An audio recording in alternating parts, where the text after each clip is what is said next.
Live. Yes, we are. Oh, shit. Today is a Friday of technical difficulties, so bear with us. Oh, yes. Good morning. It is March 11th, 2022. And I'm going to throw an intro. And Daphne, I'm going to run pee. Oh, okay, no I problem. need Yeah, to we can. drop the Okay, you can. cord. You can go ahead. Go ahead.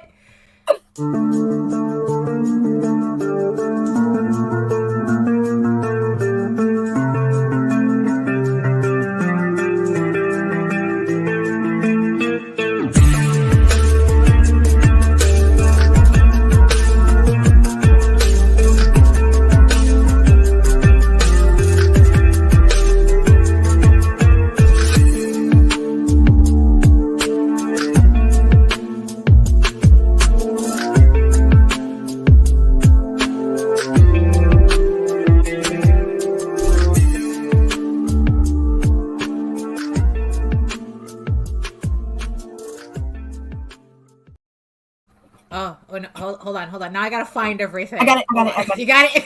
Okay. Oh no, I have to pretend I know what I'm doing. Are No, my we? goodness.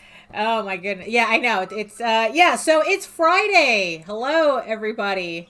A quiet Friday today. But hopefully today you'll get your internet finally fixed, right? I hope so. Look, apparently, my phone went stupid now, too. So, Okay. all right, there we go. Okay. Everything is acting a little strange right now. I was not getting any reception on my good computer, so now I'm stuck over here. Right. On the well, it's kind of like your new computer, but it's not really set up for this right now. No, So, it's not. right, It's not. It's right, a weird angle. right. Well, but at least we get to see more of your background. Yes, That's you can it. see my Yeah. trash pile that says Yeah, it's right. actually not a trash pile. It's actually shit that I need to put in a box and mail. Oh, okay. That's your Right. shit. Oh, okay. Oh, thank you. Thank you. You can look at it right now, Right. Daphne. Well, there you go. I can barely see it. It's like this big on my screen, and my eyesight is crap. So, so if you mean to surprise me, you're still good. Good, good, good. Good So, morning, chat. good morning, everybody. Good morning, Patrick. Good morning, Aria. Nice to see everybody here. Or for it's like it's still early, so everyone's slowly coming in. Hello, four people, three people, four people, whoever's Three, watching four, five. from Yes. where you are. I think they make up those numbers. I swear to God.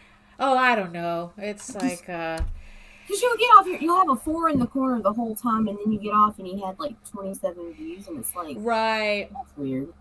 Oh yeah, so I guess go dovetailing from the theme yesterday of fake what is it hustle culture. Yeah. So these are my arthritis gloves. My wrists were kind of really bothering me today, so today's glove day. To make sure that they're compression gloves to make Yeah. sure that everything still continues to work the way it should. So yeah, and again, that's the price we pay for doing the work that we do. That's why it's important to be careful with how much work you're doing, and whether and whether you're pushing yourself too hard. I didn't think I was pushing myself too hard, but my wrists are like going, yeah, you need to cut that out. so, so yeah, I think that they do help.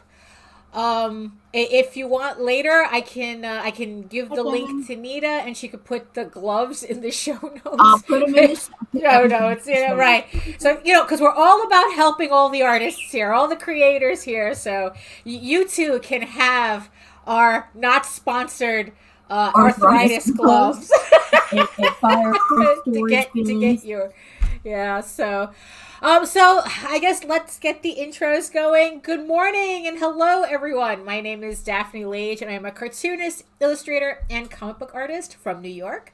I have been self-publishing comics since 1992, and I am known for the funny animal fantasy adventure Tall Tales. with volume 4 scheduled to come out in June, because I've been working on my schedule again because I can't noodle with it enough. And I'm also known for my medieval fantasy soap opera, Egoraven, Heir of the First Unicorn, which launches Monday. Now there is no me saying it launches in X amount of weeks or whatnot. No, it launches Monday at 4 o'clock. Join me on this channel and on my channel to pledge on the first day and get some extra goodies in your pledge while you do that.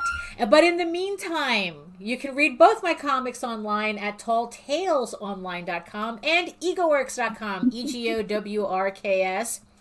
And if you're joining us, thank you. Yes, they are. They're very serious. Oh, so serious. Very serious. And you can check out all my videos if you are joining us on Facebook and Twitter. Head on over to YouTube and check out all my videos on how I make my comics on YouTube at Daphne Lage, Lage Art, where you can subscribe to Ragin 2 and my channel while we're at it. And Ragin just hit 240 subscribers? 50! 250! 250. Wow! I was like, oh, shit. Oh, we're a nice round number. Yeah, really. So, so there you go. So be 251 and onward. So, Nita, the rap god, who are you? My name is Nita Lanning. I'm a writer, blogger from Southeast Louisiana. I'm also the CEO and executive producer of the Ragin 2 Broadcast Network. And I'm the only one that has the shit internet connection. Right. Well, it's because she's getting it fixed today. So yeah, hopefully when we come back on Monday, you'll have crystal clear, perfect internet. All my sexiness. Yeah, exactly. I have to clean well, someone actually recognized your sexiness in public. They did. It was bizarre. The whole fucking world, right? The whole world. There's some idiot in my fucking neighborhood that now they're not. No. They're a proper subscriber. They're not an idiot. They just happen to recognize you. We love all our subscribers. We love everybody watching. The fact that now you cannot shop no longer where they are is a different matter. It's crazy. It's like you got the whole world out here. You got 250 fucking people following you, and you run into one. And right. Like, that was some weird shit. And my daughter's like, you're going to be famous. So hello to you watching, yes, exactly. To you watching us here. Because that has happened. Right, yeah, and they're not stalkers. They actually were watching the show. The innocent cashier lady whose granddaughter watches me and Daphne. So hello, cashier granddaughter from Louisiana. We see you, hypothetically. Hello, Dementia. Hello. Good morning. So let's do a little housekeeping before we get started. So, as always, because we're going to keep talking about it until it's finished, done and finished, LONGSHOTS on Indiegogo. We have 27 days left, 7 publishers, 9 books, 1 big deal. And this campaign is a big deal. It's like you get 9 books for the price of what you usually get 1 book on crowdfunders. I mean, who does that, right? And it's like, I thought it was absurd when I saw it. I was like, wow, but okay, I'll do it. Right. So it's like, if you're the type that's saying, I'm not familiar with indie comics, I don't know where to look, I don't know where to start. Well, guess what? Here's a campaign made specifically for you. 9 books, each one of a different genre, a different story type. You're guaranteed. One of them is even an anthology, so you get even more stories and more different types of artwork inside. So you're getting actually more than 9 books, more than 9 creators here. So if bean footage, right? Oh yeah, yes, actually yes. Roll that beautiful bean.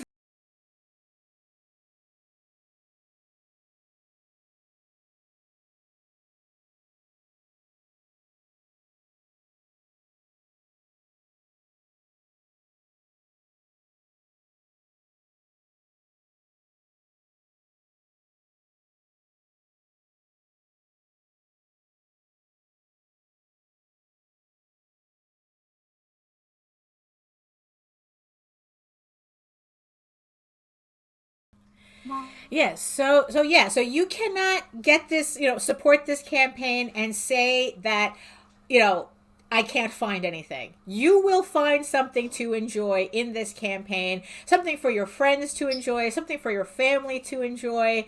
So head on over to Indiegogo, support our boys over at the Long Shots, and, enjoy comics. That's what you need to do.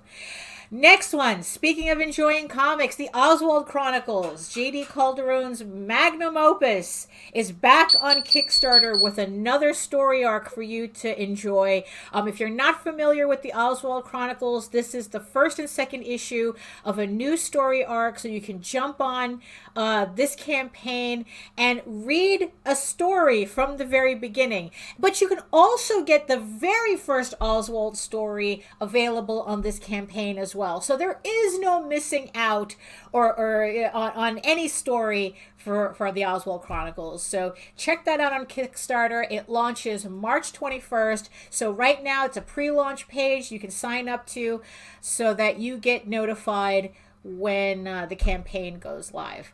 And oh yeah, absolutely hit the button. And last but not least, because you love her, Egoraven, Heir of the First Unicorn, is coming back to Kickstarter, issue 4, with all the previous issues and the prequel for you to enjoy, because again, we work too hard on these stories to say you missed out. You never miss out on any of our campaigns.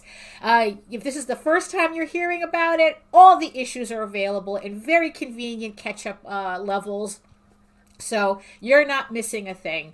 So check out my medieval soap opera about a unicorn princess trying to find her way back to her kingdom to save it from dragons, and launches Monday, March 14th.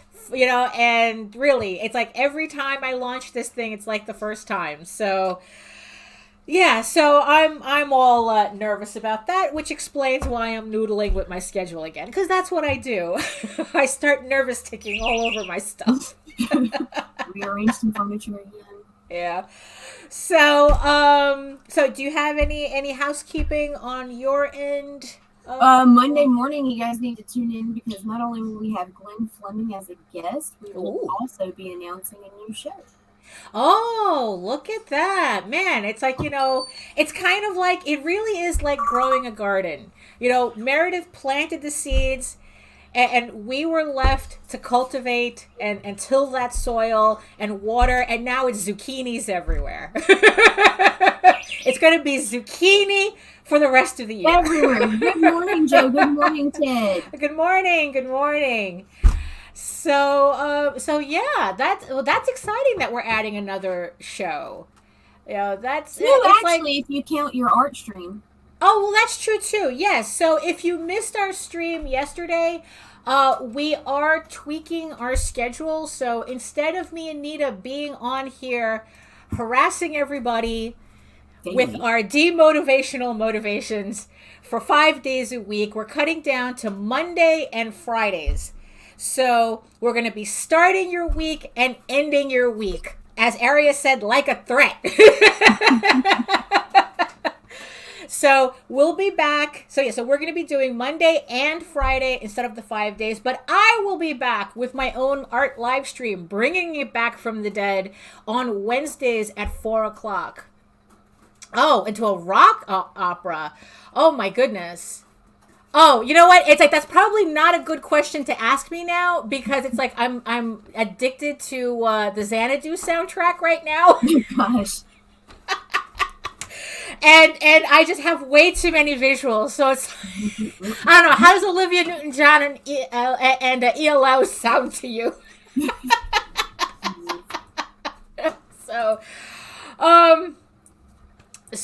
I will be bringing back my live streams. I will be streaming from both my channel and Ragin 2. So check that out on Wednesday. Although also on Wednesday, I will have my first interview with John Celestri, animation legend himself.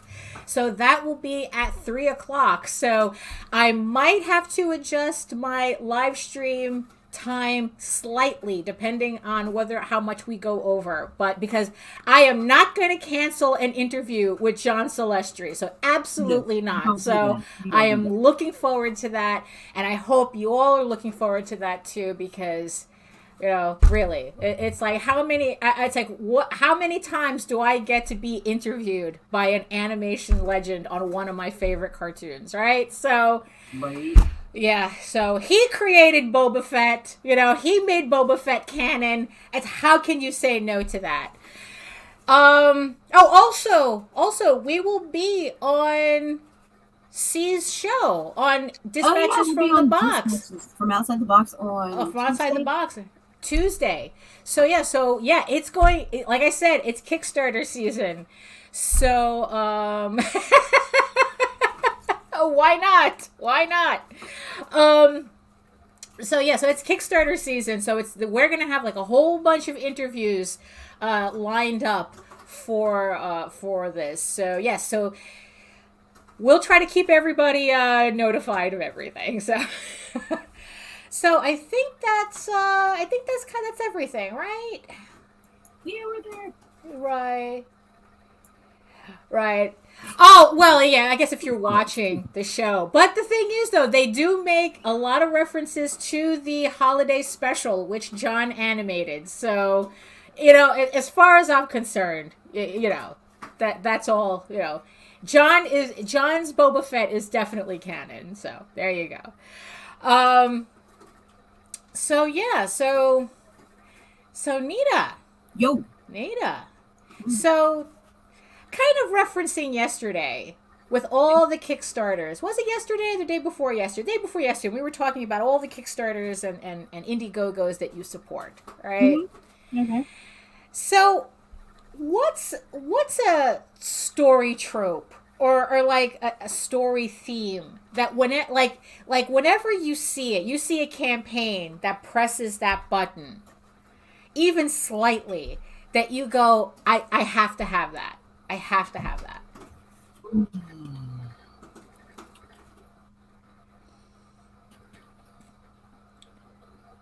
And you can answer in the chat too. What one thing that always makes you support a book? Thing. Right. I can't. Like let me throw one out there. It's like, so how dedicated are you to werewolves? Okay, I'm all about some werewolves. But it's like, is there like a specific? Because I know that doesn't mean I'm just gonna see. I'm weird like that. I'm weird, bitch. Like I just can't. Well, aren't we all? This is the place to be. But seriously, like there is no one. There's a whole bunch of factors that determine. Like, I like conspiracy. Okay. I like just the average nobody coming out on top. Oh, okay. Right. There's not just this one trope, Right. I mean, but is there something that, like, when you're looking at, because you must look at hundreds of campaigns. Oh, I do. And it's like, so aside from the art, and aside from knowing the writer enough that you have some confidence that at least the writing will entertain you, right? I'm a genre. I like gritty and I like fantasy. And especially if you combine I don't like superheroes. Right. I like anti-heroes. I don't. There's not just one thing I go for. But if it's fantasy or supernatural, it's going to catch my attention a lot faster than anything else. Right, yeah. And let me ask you that. It's like, so what is it about superheroes that doesn't work for you? And, so we might as well talk about, it's like, okay, so which tropes you like and which tropes you don't. So, I don't mentioned like superheroes because I don't like, not all of them, but quite a few of them tend to sure they have a weakness, but their weakness is this dumb fucking Superman. It's a goddamn rock from his home planet. Your planet's made of fucking rock, bitch. Like, and the fact that he's fucking invincible. Like, really. I mean, aside from that, I don't know. I like weakness. Right. I like seeing people come out strong. You know, like you like strength. It comes from fear. And if you're not afraid of anything, then what's the challenge? Right. So you like stories that I guess like challenge the character and challenge you as well, because you don't want to see the character suffer, but at the same time you really do. You have to. You really do, because it's like, because that's real. And I guess that contradicts what I said the other day when I'm like, you don't need to, like, I'm not looking for reality. Well, in a sense, I am. I like the underdog. Right. Yeah. So, like, is that like, now, when you read fanfic, because usually, like, you know, what we like in fanfic and what we like in more professional, I guess, publications, sometimes are a little different, because fanfic tends to have well, that too, a flair for the melodramatic. Like, usually it cranks that up to 11, you know, because it's fanfic. You know, well, if I'm reading fanfic, that's what I'm looking for.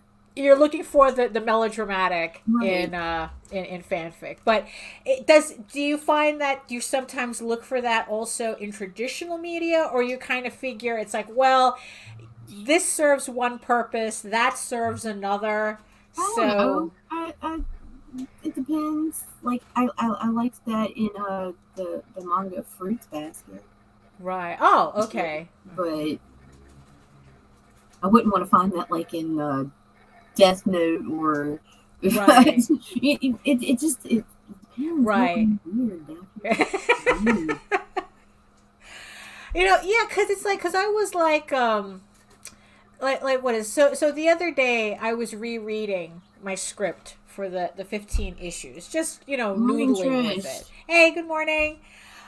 Because it's like, even though the book, the story, the series is finished, it doesn't mean that I'm not making changes to it.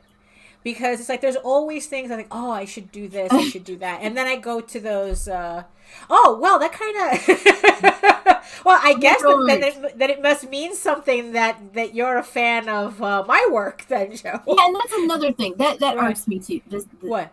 The cape and tights. It's like, I don't want to go to the dude's ballet. Oh, right, yeah. Well, fanfic in general is a different animal, right? Yeah. So I was reading my script, and the thing is, every time I do that, it's a very dangerous thing, because I end up finding myself rereading it to the very end. Like, I just can't stop. And I guess that's a good sign, because it means that whatever I wrote back then is still working for me. So there was just like some very slight changes that I had to make notes for. So when I get to that part, I know it's like, okay, I'm changing this character. I'm going to give him a different weapon at this point. And, you know, like little, you know, kind of like dungeon master details like that. You know, nothing really serious about the book. Yeah. So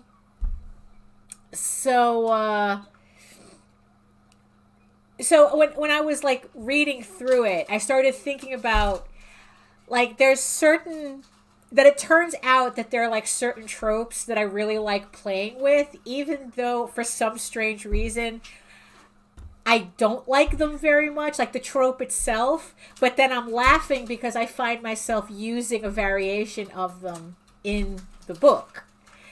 And again, going back to my looking up Joseph Campbell and the power princess and the common man. Yeah, you know, that type of thing.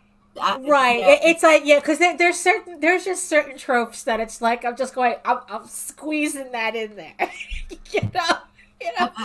But it fits. I love that. You know. Yeah, yeah. Ooh, my doorbell. That's gonna have to wait. Right. But actually, no, I don't know what that is. So let me go check that All doorbell. right. And I'll so place yeah, you on. so keep discussing that. I'll hold that thought. I'll be I'm gonna right do one back. better. I'm gonna Right. show these guys. All right, you Okay. guys show some love for Catch the Craze.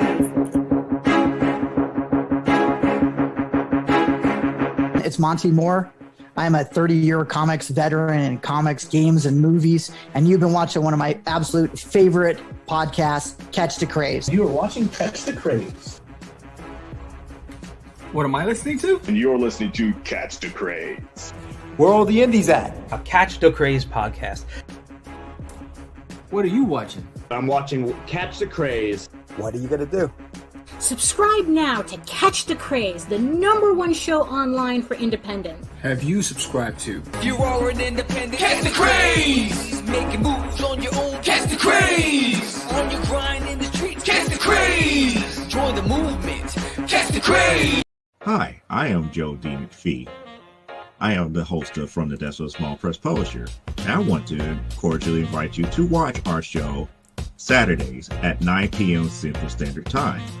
On our show, we will have different guests as well as talk about the comic book industry and pop culture. And every so often, I might actually do a drawing session or a 3D rendering session every here and there. So once again, I want to invite you to watch From the Desk of a Small Press Publisher right here on the broadcast channel that you're looking at, whether it be Facebook, YouTube, or Twitch. Hope to see you there, and make certain that you catch From the Desk of a Small Press Publisher at 9 p.m. Central Standard Time. Thanks. Oh, that worked out. Bumps are good. Yeah, it was just Amazon dropping something on you. Yeah.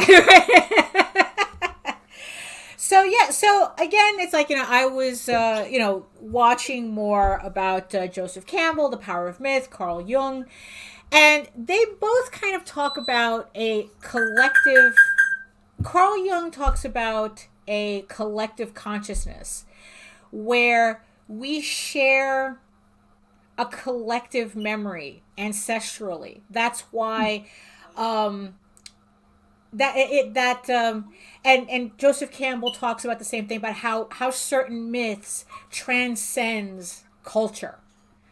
That every culture has a variation of the same myth. Oh, for sure. Yeah, and I think that that's where when people talk about,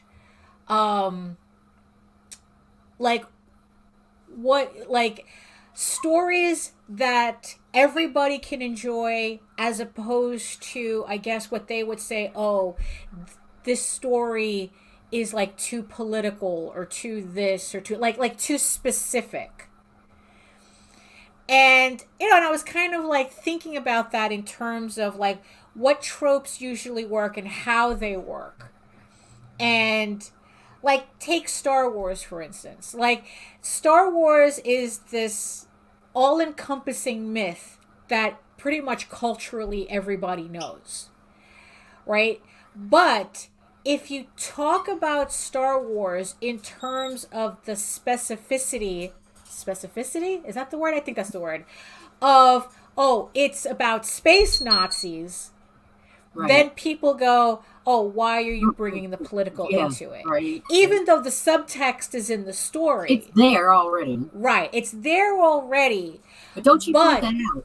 Right, but the thing is though, I think that's the thing though, that it's not being, well, it's there and it kind of is being pointed out, but it's being pointed out in a way that we can actually be somewhat a witness to it, as opposed to feeling like we have to internalize it.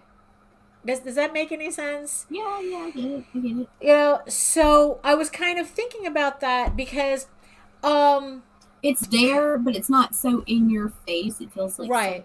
someone is forcing the agenda. Right. So I was like reading my story, and I remember when Meredith thought, like she was really like, oh, Egoraven is about, a young woman coming of age. And I kind of was taken aback by it, because the funny thing about that is that I never saw the story like that. And I had said, no, it's not, it's actually not about that, because what's funny is that one of my absolute hated tropes, right? One of my absolute I hate this trope. I hate this trope so much, I've actually stopped reading books because the second it comes up. Yeah. And that is the whole, girl gets told women can't do shit, so she spends the rest of the book trying to prove herself to people who don't give a shit. Right. Yeah, that's exactly how I feel about it. There was one book in particular, I think it was a Mercedes Lackey book, with the talking horses. She got me in with the talking horses. I think it's like the champions. I think it's the champions. Daphne. You know? Yes, you catch me with talking horses. But when the first chapter is an entire setup about how this society hates female anything, right. I stopped reading the book. Okay, you lost me. It's like no amount of talking horse is going to get me to read the rest of this book. Once you've already established this is about a girl who has to prove herself over and over and over again to a society that doesn't give a shit. Right. I hate that trope. Absolutely hate that trope. So when I was writing Egoraven, I bent over backwards, especially when I was retooling the story for the Kickstarter edition. I was bending over backwards to make sure that trope was nowhere in the story. Because it's very, because like a lot of tropes we actually internalize without thinking about it. Right. And we just write about it without challenging as to, wait a minute, why am I repeating this? Do I need to repeat this story? And there were certain places where in the dialogue I was doing that, and I go, wait, no, that doesn't, out. That doesn't make any sense. That's not what I'm going for with this story. Right. So that trope had to go. It's like, absolutely not. Right. So, but the funny thing is that there's two tropes that appear in this story that I absolutely hate, but I found myself kind of flipping on its head. Yeah, it's kind of like, they ended up in the story anyway, subconsciously, but the way I did them amused me, so I kept them. So the first one, and JD will tell you this, how much I hate this trope. I absolutely hate this trope too, is the loser becomes the chosen one. And it's not that I don't mind the chosen one trope, because all of Greek mythology is pretty much about that. It's about the chosen one, the demigod that ends up on Earth, and they're supposed to like defeat whatever, it's like they're destined because they're half gods or something. So, but it's when it's an absolute loser that all of a sudden, like talk about fan service, power fantasy. The absolute loser who happens to be the chosen one. I hate that. But so the loser part is not in the book. But technically, Egoraven does end up a chosen one narrative. But the way I do it is actually in a way that entertains me. And because I think to the very end, it still is a reluctant chosen one storyline. And I hope the chosen one is different than just this total loser that let's change your clothes and you change the way you talk. And right. I like the chosen one from the unexpected, the underestimated. Right. Yeah. The one who's out there and they're trying. They're not a loser. They just can't seem to. Yeah. Right. Yeah. I don't mind. Well, it's like Forrest Gump wouldn't be. It's like, like technically Forrest Gump would be, but the thing is though, he's kind of a loser. But the joke is that he kind of stumbles into whatever is happening, whatever great thing is happening to him. He kind of stumbles into it without knowing what's going on. Which is part of the comedy of Forrest Gump. I'm talking about Harry Potter. Oh. I goddamn hate Harry Potter. Because all that is, it's the fucking loser who is the chosen one. And honestly, I've tried reading these books. So it's not like I'm just dismissing Harry Potter. I tried reading it. I tried watching the movies because I couldn't stand reading the books. Because to me, I cracked open Harry Potter and all I could think of was Henry Rollins going, "I don't date women who read baby books." And he was talking about people who only read books, YA books like Harry Potter, as opposed to like expanding their mind, really. It's like, and I opened a book, tried reading it, and I go, yeah, Henry's right. This is a baby book. And tried watching the movie, and it's like, I cannot stand this character. It's like, this character is a goddamn loser who doesn't even, like, he's the chosen one. Everybody accepts him as the chosen one. And it's like, and he ends up the chosen one. It's like, no. The same thing with Jupiter Ascending. So this is like, so it's not just the fact that it's a guy, that it's the guy loser. Jupiter Ascending is so heavily loser. A woman cleaning toilets happens to be a space princess. Ooh, I hate that shit. hate it. So,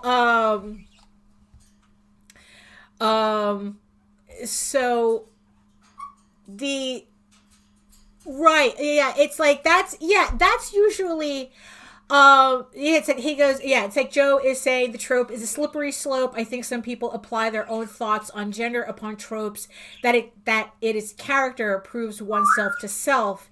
It's easy for people to apply society to it. Right. And here's the thing too. Again, talking about why a more generalized story works, even though I am writing about a female character. But so far from what I've gleaned from people reading Egoraven, is that her story is very relatable, regardless of who's reading it. So I like wizards with sticks. It's like, it depends on the stick, because it's like, I like Gandalf's staff. I like it. I like the scene where he baps Theoden in the is it Theoden? King Theoden? On the head with the stick and knocks Saruman out. Come on, that was funny. So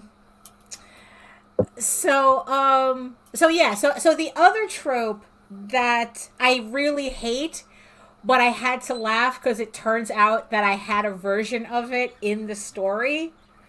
What is the trope where a grown guy finds out that he has an adult daughter from a fling years ago? Oh, yeah. I hate that trope. It's like, oh, I get to be a father without being a father. Daddy's home. Right, yeah. And then it's like he wants all the benefits, all the kudos of being a father, but he doesn't have to do shit because oh my now God, she's, that is like, she's a that grown is woman. so what my biological father did. True story. Shows up, I'm 36 years old, and you're gonna come talk. You never changed a diaper or nothing, and then you're gonna walk into my life and pretend like you've been here the whole time. Man, get fucked. Right? Yeah. So it's like, so I hate that trope because of that. But it turns out I have a variation of that in the story. Again, it's one of these subconscious, these little story bits are part of the collective consciousness, and they end up in your narrative anyway. And I guess it's like it's up to you either to decide what you're going to do with it, with that trope. Good morning. Good morning. Yeah. So, Marvi, Clash of the it actually, right, yeah. But you see, but that's also the beauty of fantasy, though. Well, of fiction, of fiction, because there's behavior in fiction that I adore. I adore in fiction. You know, like really shitty guys. You know, shitty villains. You know, I it's like love the toxic. love that. You know, you know, villains. the Tyler Durdens, the Patrick Batemans, the Caligulas, the. But then when it comes to real life, yeah, you don't want those people in your life. Oh wait, we're not supposed to name names like that. Right? Okay. The real life villains suck, but the fictional villains are amazing. Right. You know, it's like House MD. You know, it's like, loved his attitude, but you do not want a doctor who really is like that. Oh, fuck no. You know, so there's things in fiction that we enjoy in fiction that does not translate into real life. And anybody who says that fiction and real life are the same thing, they need to be committed, because they're unable to tell reality from fantasy, and that's a mental illness. That really is. Right.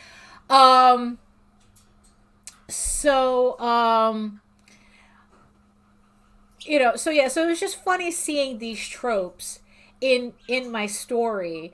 And then I just started thinking about tropes in general, like that it's like, okay, if you really want, it's like the trope that really, is there one true trope or a parallel to life? Oh, yeah, that's kind of, that's kind of weird too. I to tell you the truth, that's a trope I never really thought about. It's like, it's not even on my radar, and I guess it's not part of my thought process at all. So, like, it's like, you know, that's more like that's like shit you find in like Lifetime movies or something. So, You'll be home for Christmas.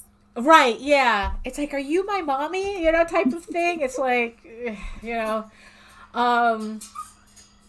so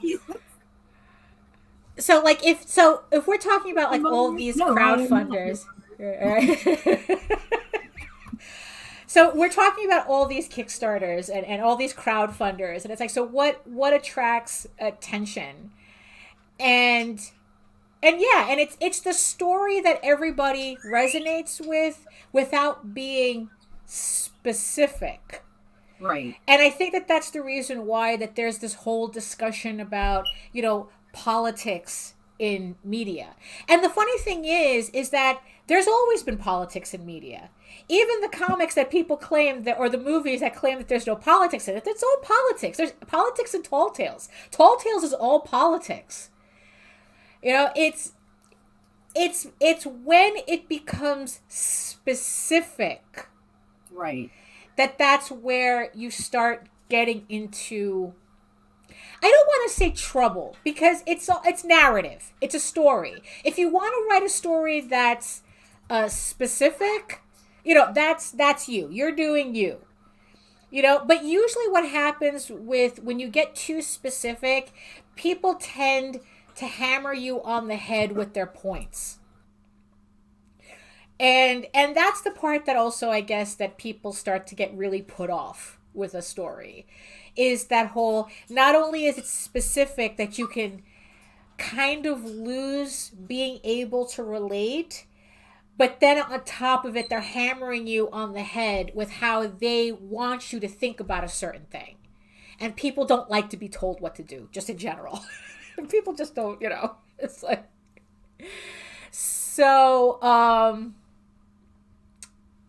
like, and it's like, and to go back to the whole thing about werewolves, right? So you like werewolves, but just because it's a werewolf comic, it doesn't mean that, I gotta have that. Oh, no, absolutely not. In fact, one of the worst comics I've seen was a werewolf comic. Right. Oh, okay. You know, because like when it comes to werewolves, I treat it like my Rocket Raccoon collection. Just because it's Rocket Raccoon doesn't mean I want it. Right. It has to be a very specific iteration of Rocket Raccoon. It either has to be Rocket in the green suit, because that's very rare. I very rarely see any merchandise with him in the green suit, which is his original suit from back in the 80s. Right. And any of the like the modern Rockets, he has to be what I call sweet-faced. which means that he's not growling all the time. He doesn't have that Liefeld look on him all the time. Right. I know he's supposed to be a cranky bastard because of the movies, but it doesn't mean that I want to see that face all the time.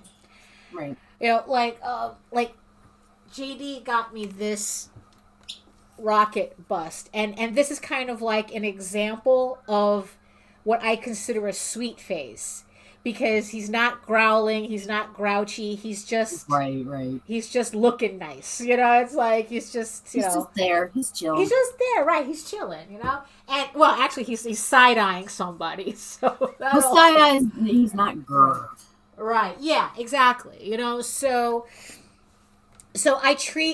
when it comes to werewolves, I treat it the same way. I have very specific, and you know what, and you know, it's funny because like even with my thing with unicorns, don't just give me anything with a unicorn on it. You know, it's like that's kind of not how it works.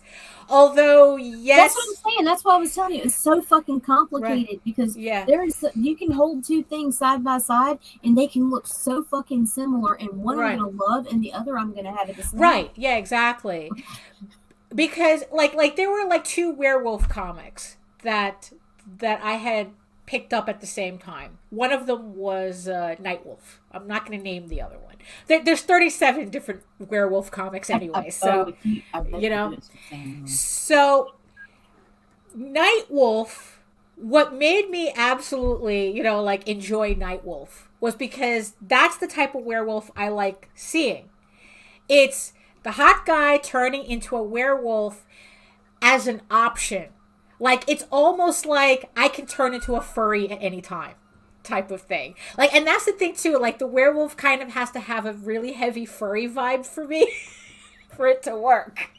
No, for sure. You know, yeah. So none of that you know, Universal Studios Wolfman thing. No. That's not... Even though what I am writing a story using the two different types of werewolves in the same story. So I am playing around with that. But me personally, if your main werewolf is like kind of like a Universal Studios werewolf, I'm not interested. But if he's hot and furry.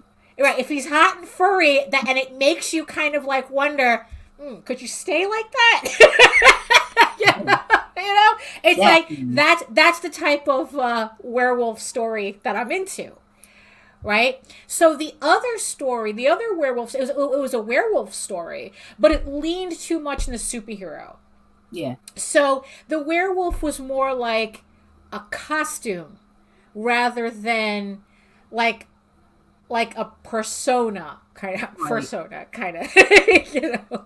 So that's where that's like, okay, no, that's in the end. It's like oh, okay, this is not what I was expecting. Oh well, I would have to check that out then. I would have to check that out. Underworld is a good example too. Underworld. Those are very good werewolves. Very top especially in Rise of the Lycans. Holy shit. You know, A+ werewolves.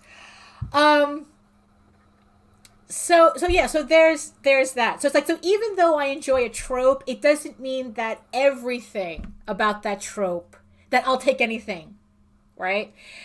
Because another trope, because not to get into, again, specifics, like I am so into a lot of romantic tropes. You know, like Nita had mentioned the whole like immortal, mortal, you know, oh, what's that? You're muted. Lucian's pendant. Oh, okay. It's been a while since I saw it. Cause I think I saw the first and second movie. I don't think I saw Rise of the Lycans, so I have to catch up. Right. Real movie prop there. That's my treasure. You know, so like I love a lot of romantic tropes. Like you said, the human and the immortal trope, very Greek. That's very Greek mythology. Very Greek mythology, where that comes from for me. That because I grew up on that, you know.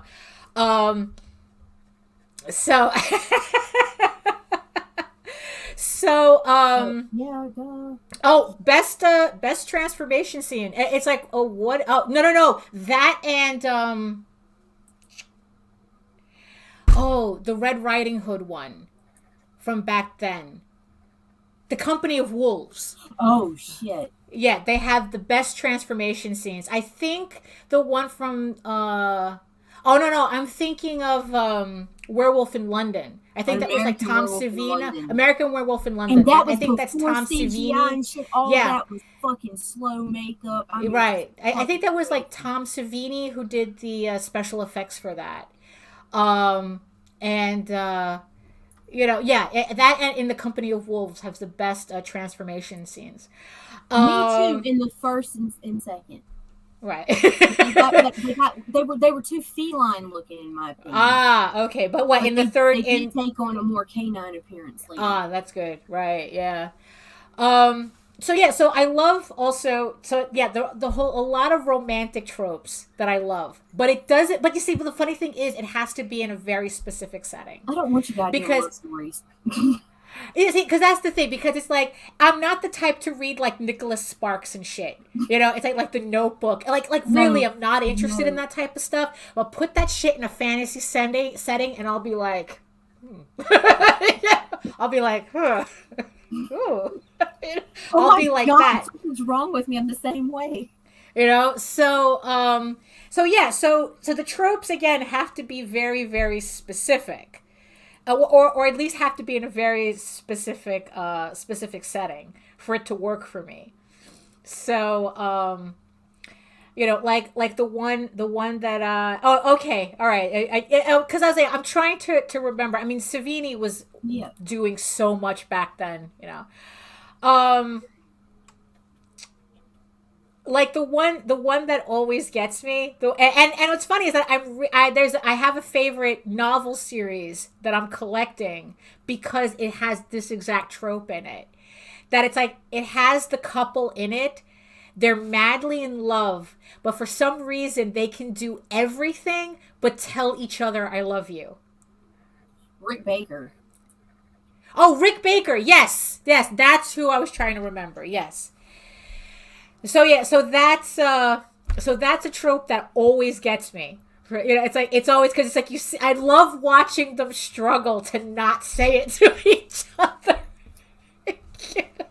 I love it. But again, it has to be in a somewhat fantasy setting.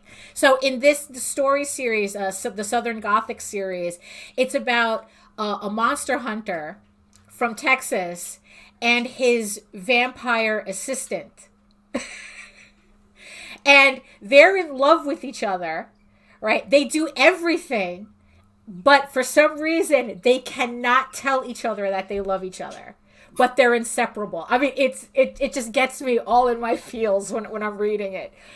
Yeah, well, yeah, and that's the thing too. Beauty and the Beast too. That's a huge trope that I love. Absolutely love the monster human combos. Sexy werewolf. Right. Yeah. Again. Very specific. So because that's a trope that I heavily go with too. The monster and the human. I don't know what is it with that. I love it. Sexy. Love it. It's very, yes. It's Wild. like, let's just say I was one of the many who hated the ending to the Disney's Beauty and the Beast. I go, why did you do that? Why you do that? She was happy with him all up until that point. Why did you do that? But yeah. So it was just really, and the thing is too, is that also, it's like, that's also, oh my God. It's like, there's just so many thumbprints on Egoraven as a story of these, that it was just funny to see all these tropes. And here's the thing too. Here's the thing with tropes, right? Just because it's a trope, it doesn't mean that it's a bad thing. A trope is just it's just a story, I guess a story thing that we know of collectively. We all know this. And as we write, we're referring to it in one way or another. It doesn't mean that it's bad. It doesn't mean, oh, try to be original. We already did the conversation of there is no original, that there is no originality. You know, hey. You owe me a picture, Josh. You know? You owe me, dude. Right. 250. We made it. You know? There's a bet. Huh. Who gets 250 first? Right. Oh, that's true. That's true. You did have a bet on that, right? And so yeah, so just because so don't be afraid of tropes. You know, when you're writing, because that's just, you know, like I said, I like a lot of my stuff is based on Greek mythology. You know, and just mythology in general. And yeah, and in the that's what it is. It depends on what you do with the tropes. You know, if you're just going to do the same, you know, thing, you know, with it that everyone else has been doing, then it's like, okay, you're going to get lumped in with, oh, that trope. But if you try to play with it a little bit, that I hope that I've been doing so far, or trying to, or am going to in the story, it's like, I hope that you can say, oh yeah, I recognize that, but it's entertaining the way it's done, that as it's, as, you know, it's like, oh, Daphne does it in an entertaining way, as opposed to, oh, here's that trope again. Right. So that's the thing to kind of like keep in mind when you're creating for anything, whether you're creating for novels or comics or whatnot. You know, so yeah, it's like kind of like, you know, recognize these things. And that's the thing. Sometimes you don't. Like I said, I wrote this entire series, and only in the rereading do I go, oh, I did that. You know, that's funny, you know, that type of thing. But yeah, but don't let anybody say that it's like, oh, because you did this, that automatically, well, but the thing is, it might be. I mean, because that's kind of, you know, Zeus being an asshole god is kind of the thing. You know, depends on what you do with it. You know, and again, it's like, you know, asshole gods is exactly one of the tropes. Is exactly another one of the tropes that I explore in this. The romanticized, oh my God, I don't know why this made me think of freaking Harley Quinn and the Joker, but the romanticized abusive relationships. Yeah, you see, that's like, that's true, because that's also that's kind of a put off for me too. Again, not saying the trope shouldn't exist, no, but it's how people do it. Yeah, it's that careful with that one, right? Because I read a Korean comic strip on I think it's on Webtoons called Killing Stalking, which is exactly that trope. It's exactly that. It's the romanticized abusive relationship. It's about this guy, this milquetoast of a guy who falls in love with the serial killer that was supposed to kill him. And at the last minute, the serial killer decides to kind of keep him as a pet.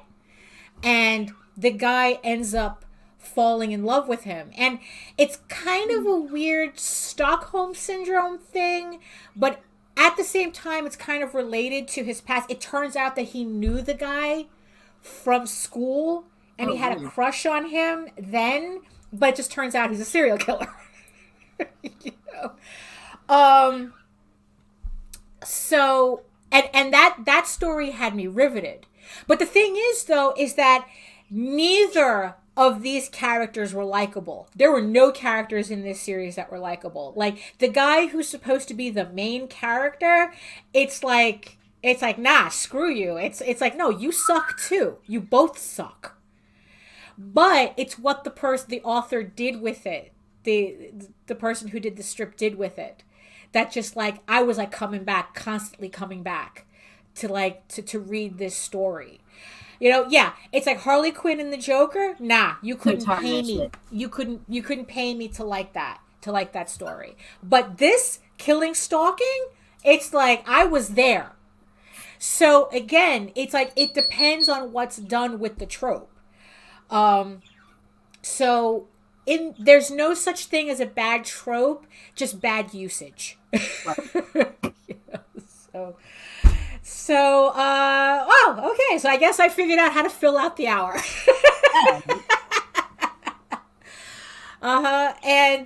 So we're at the top of the hour, where, so that's pretty much what I don't know, the theme of the day. It's like, don't be afraid of what you're writing, but be conscious about what you're writing.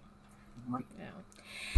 So people that were conscious about what they were writing. Oh, LONGSHOTS. Yes. All these people were very conscious about the type of stuff that they were writing. They have your favorite stories, your favorite tropes in them, your favorite everything in them. It just, maybe one of these books has it. Maybe all of these books have it. God's Hand definitely has a werewolf in it somewhere. I think that was in the second issue. So I'm really hoping that everybody, I know us, me and JD definitely are already, continue these books in some way or another, so that when you do pick up these first issues, you can look forward to when the second issues come out, because there are second issues.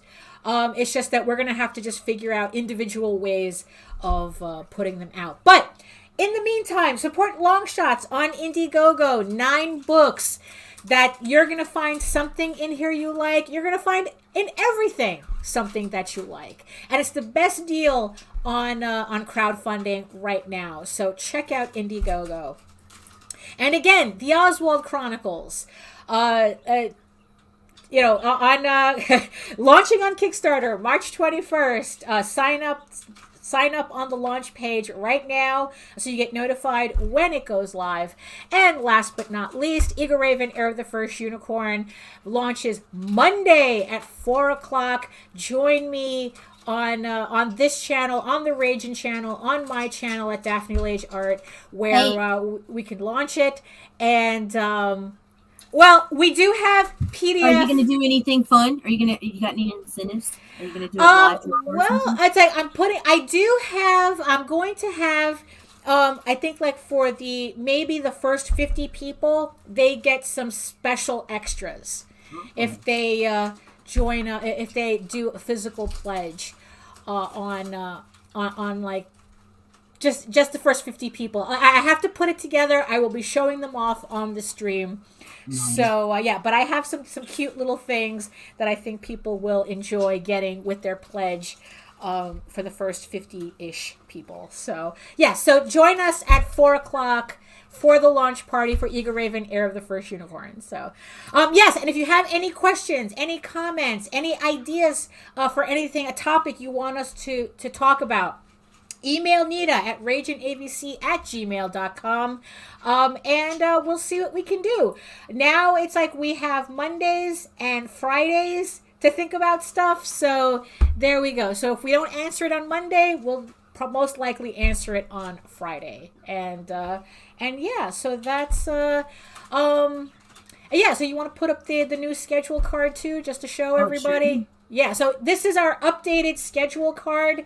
So as you can see, Rage into the vlogs. Me and Nita will be back. We'll be doing the vlogs Monday and Friday at 11 a.m., starting your week, closing out your week, and all in between, we have all these great shows for you to watch as well. So it's not like, we're leaving you in the house by yourself to fight off intruders trying to break in. Daddy will be watching you. Yes. So we thank you again. Thanks everybody in the chat for joining us. Thank you everybody who's watching us on Facebook, on Twitter, on YouTube. Thank you so much. While you're here, while you're at it, click the subscribe button. Hit the notification bell so that you don't miss any of these shows as they go live. And again, can't thank you enough to the 250 people, including the one that lives near Nita.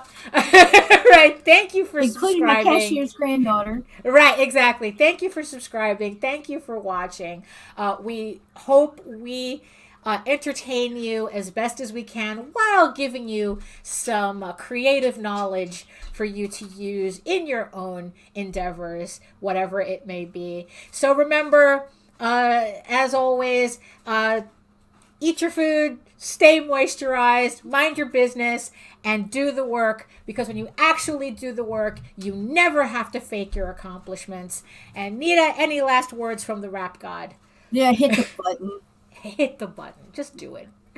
You know, it's that simple. We'll see you guys on Monday. Saying live your motherfucking life. You got to get your motherfucking hustle. Understand niggas is going to hate you regardless. Get that out of your head, that fantasy world where niggas ain't hating on you. You got to be grateful. You need haters. What the fuck is you complaining about? What the fuck do you think a hater's job is? To fucking hate.